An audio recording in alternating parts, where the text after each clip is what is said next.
If you're not willing to go in there and face yourself, you're not gonna find anything. You're gonna live right here on surface, man, right here on surface. So if there is an ending to this world and there is somewhere to go and there's a judgment, you're gonna get there and you might see a chart. And that chart may tell you who the fuck you should have been. And now you get the rest of your life to think about that. Man, I could have lived a much better life if I just would have just suffered a little bit more. If I just would have went in that and realized I had so much more. But fear and the 40% and living here versus living here, being afraid, stop me.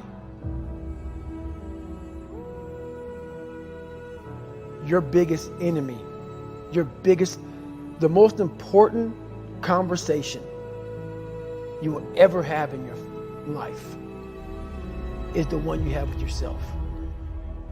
You wake up with it, you walk around with it, you go to bed with it. Eventually, you're going to act on it, whether you're good or bad. You have to. That's why the whole thing about this book I have, it's about you. It is about you. It's strictly about you finding who you are. So many people die, live 100 years, never fucking know who they are. Never know who they are. You have to look in that mirror and know there's so much more in here, man. Because I can literally right now be a 300-pound guy spraying for cockroaches still to this day. If I did not look in that mirror and say, there has to be more to this. This can't be it. And then willing to go into it, dive deep into it, and give all I have to find it. So that's what all that's about. Let's say there's 10 people in this room, and we're all mediocre. But I'm the best of the mediocre people. I now think I'm great. I'm great. We surround ourselves around people that make us feel great. They tell us what we want to hear. The second we put ourselves amongst the uncommon people, we don't like that feeling, that challenging feeling of that person who's waking up at 3:30 in the morning and say, hey, push your shit on, we're going for a run. We don't like that challenge. We like that person who says, hey, you know what, man, I don't feel good today, man. And they say, oh, it's okay, brother. We'll take a day off, man. We'll get a pizza and watch the game. We like that. We love that feeling. Why? Because you understand, man, we're good, bro. We don't want that motherfuckers like this. Hey, man, no, bro. Get your fucking shit on, man. Stop being a punk. We don't want that in our lives. We don't want that person who's constantly challenging our weaknesses. We want that person who's constantly, making us feel nice and good and secure in ours. That's the mediocrity of life. We want to be the best amongst the average people. People wonder, how do you stay hungry all the time? Because after I accomplish something, I don't sit back like a lot of guys who graduate buds, graduate this, graduate that. They get comfortable. They wonder why I'm getting weak, man. I don't know, I lost my edge. What's going on? Because once you hit the top of the fucking mountain, guess what happened? I'm good. I'm good. So you wonder why you're falling down now. Because once you reach the top of the mountain, you got to build another one. That's mediocrity. There's a lot of people in mediocrity who have a nice resume, but they're one-timers, man. They hit a one-time deal. They busted it open, got a lot of money, but they're good. You're mediocre now, man. What are you fucking doing today, tomorrow, the next fucking day? That's why I don't listen to theorists. I don't listen to all that bullshit. I listen to a motherfucker who's like this, man. What's wrong, man? I'm fucking tired, dude. Why are you tired?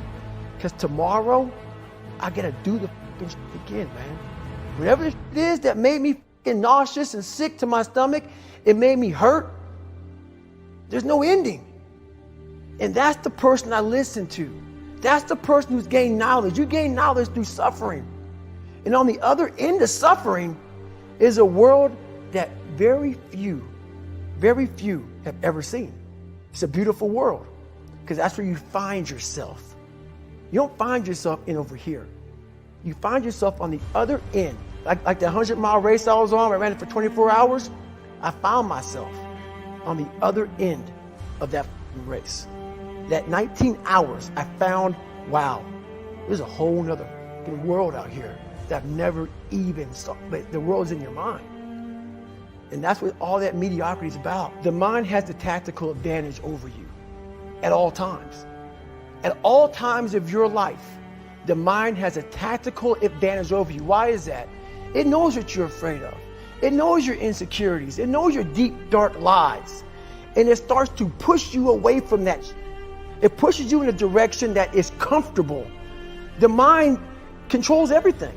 So what I realized was that when I was growing up and I was 300 pounds and I got all fat and I got all insecure, I realized that my mind kept taking me in this direction. When things got uncomfortable for me, when I was facing my insecurities, I was facing my fears, my mind said, oh no, we have the tactical advantage. We need to get you, separate you from this feeling over here. Life's all about feelings. We want the happy feeling. We don't want that feeling of this sucks. If in that moment, you can answer those up questions and you are now in charge of your brain versus your brain ruling you, that's where all that stuff comes from. So the 40% rule is all of that. You get to 40%, your brain says, we're done. Let's roll, man. This is starting to get painful. This is uncomfortable. So you sit down. You have to figure out ways, and everybody's different. That's how the book kind of talks about, like we all have these things about, 5 steps to this and 4 steps to this. It's a lot more than that. That's all bullshit. It's a practice that you have to, it's a habit. So if you know that at 40%, I'm feeling pain. At 40%, I'm feeling pain. That's where the 40% rule kicks in. Now it starts. Okay, I'm feeling pain. My mind's saying all this to me. It's saying, get out of here, run, flee. The fight or flight kicks in. Okay, we're done. We're not good enough. It starts telling you all these things. You start to believe it because the mind controls all. This is the time where you have to gain control back of your mind. It's okay, let me see if I can go 45%. And once you start giving yourself more and more hope and start realizing, okay, the mind starts to be, okay, what are you doing? We're supposed to be going right and you're going left. You start then controlling your mind. Start finding more in yourself. And then it goes from 40% to a lot further than that. But that's the start of it though. Get to the spot where your mind is saying stop. Wherever that is, you gotta get there first. And then that's when that starts to work for you. You gotta control yourself in that moment.